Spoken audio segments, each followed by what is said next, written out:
Yo, what's up guys, Nandra here. Welcome to another video. So for this video, I'm going to be talking about the art of the scoop phase. So, a lot of times what I see happen when I'm watching people play is that they'll lose, and they'll lose several turns in advance, but they won't realize that they lost, and they'll go ahead and they'll play out a game, even though again, they've already kind of lost. And this isn't healthy because I know for a fact you're already going to be frustrated about that game, but then you're also going to be like subconsciously frustrated at yourself because it's going to be like well, why did I play it out for so long if I already know I was going to lose? And let me clarify here. While yes, to some extent, not all games are decided at, at match select or whatever.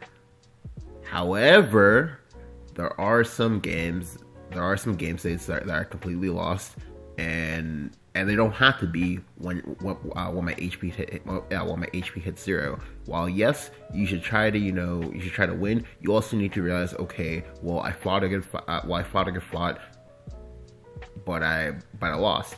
And again, that does not have to be at 0 HP. So I'm gonna go ahead and show you guys a game. This game, I got steamrolled, straight up. For all the people saying Control Blood isn't good, this is a very, very good example of why it's actually a pretty good deck. I didn't misplay or anything like that. I just got steamrolled. There's nothing I can do about that. And I realized that, okay, well, I'm losing. I need to scoop because I'm just wasting my time. I'm not only wasting my time, but I'm also wasting my opponent's time. But more importantly, it's my time. I can spend doing other things. So I assume he's aggro. I go ahead and toss back the Forever. I toss back the Sahawk.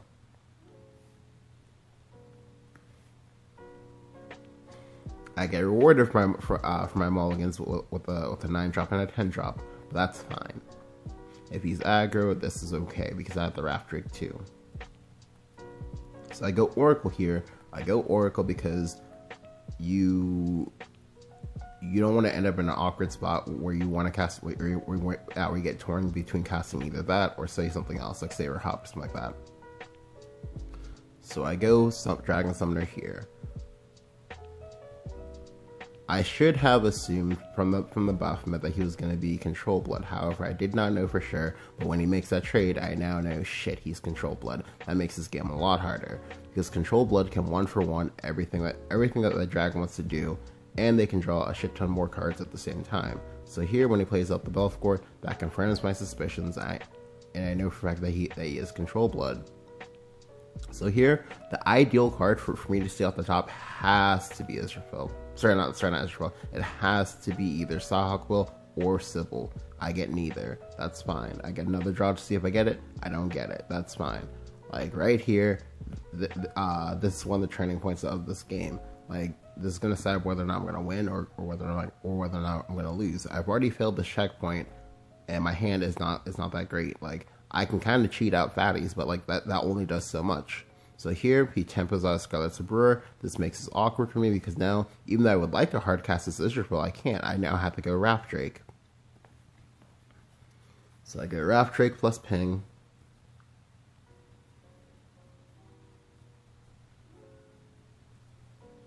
Here, he goes Diodrain. That's fine. And here, I have to take a chance. I do try to play around the Emeralda by going Lucifer here. However, he does not take the bait and instead has Blood Hungry Matriarch. Now again, I've said this quite a few times as well. The Blood Hungry Matriarch is actually very, very good, but not a lot of people play it just because 2 damage AoE is too low. It's not always going to be too low, and just having an additional board clear up your sleeve is very, very nice for situations like these. So here I go Israfel. I go for the Israfel. I don't want to go for the Israfel, but I go for the Israfel.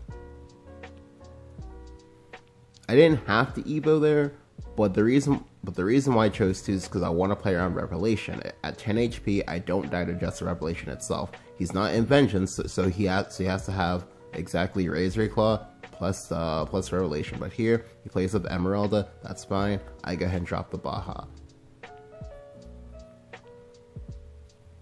I dropped the Baja because I'm not winning this game. Like if I go for the Zeus, I don't have the burst in hand to finish him. So I have to hope that he just doesn't have an answer. But here he gets the Righteous Devil. Now again, this is checkpoint 2. This has failed. Went for the Bahamut Gambit, didn't work. Now look at my hand. Does the hand I have compared to his hand signify in any way, shape, or form that, oh, there's still a chance for me to win this game? No. However, I'm still gonna know because I have an additional draw step in hand from this Oracle. I'm gonna go ahead and try to see what I draw. If I draw something good, maybe I'll think about sticking around playing this game. However, it's a very lost game. Yes, he's out 14. Yes, he's out of Evos. But look at his hand size. Then realize that, oh, he's blood. Every single one of those 8 cards are all going to be relevant. Whereas for me, oh, I have 2 Dead Answers, a card that I can physically never cast because I need to use it as my win condition, a draw card, and a heal card, which doesn't do anything because I'm at full HP because he's not gonna hit me. So I go ahead and Oracle first, see what I get. I get another Sybil. That's not good. Like, it's a card that doesn't really do anything in this matchup. So I go ahead and I Scyther and I trade. If he has a Temptress, I'm going to scoop. He plays Temptress, and I scoop. Again, like, look at his card quality, look at my card quality. Do I have that much burst damage in this deck? No? Okay. He's at 19. He's Control Blood. Control Blood is notorious for their healing. Control Blood arguably has just on par or even greater healing than that of Dragon. Because they have Temptress, they have Scarlet Sabrewer, they have Diabolic Drain, they have Vampire Kiss, a lot of healing. So I know I'm not winning that game, so I just go ahead and just scoop it up. I scoop it up because that saves me, an additional 5 minutes because if I wanted to, I could probably stall that game. However, I'm not winning that game. I'm only playing to not lose, and that's not where you want to be in that type of situation. So in that case, it's a better for me to scoop because in the amount of time that I'm gonna waste, just losing to that guy, I can go ahead and play versus 1 to 2, maybe even 3 more people in the interim. And this is why it's important. Like the best ladder grinders and whatnot, like, yes, they play aggro, however, they also know when to scoop it up. Because again, you want to get more games in. More games equals more chances to get points, equals more chances to make up for the games where you're going to lose. Like, it's why right now, the top person on ladder right now, like ranked 1 in the world, has like 40,000 points on day 6 of the expansion. Like, yeah. Because again, understanding when to scoop is just very important. Like, it'll cut down on the amount of frustration that you have. I'm not saying that you just go ahead and scoop it up. Like, oh, he's playing Dragon. I don't like playing Dragon. I'm just gonna scoop it up.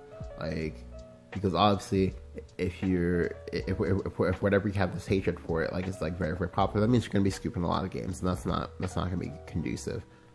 But like, it's go ahead and try to play it out for like the first maybe 5-6 turns until you realize that you're at that turning point where, oh, I can't win. I need to just scoop. It won't always be when where you're at 5 HP. It can sometimes, like in that game, be when you're perfectly at 20 HP. But yeah, hope you guys enjoyed.